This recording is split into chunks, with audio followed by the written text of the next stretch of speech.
Hey guys, I'm going to show you two simple ways to bring up your desktop icons in Windows 10.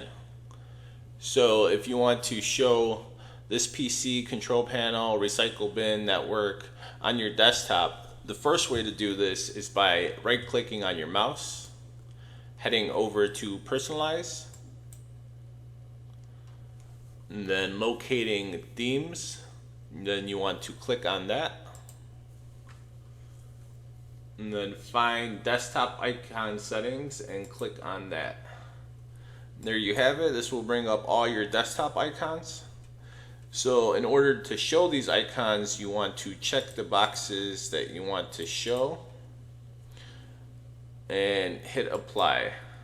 If you do not want to show these on your desktop, you will simply uncheck them and hit apply. So we're gonna hit OK now.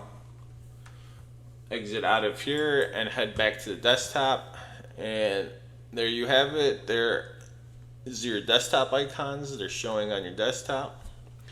Now the second way to do this is to head over to the search bar right here, type in settings. You're going to click on settings. From here you're going to locate personalization, click on that, and then head back to themes again, desktop icon settings, and then simply check or uncheck the ones you want to apply.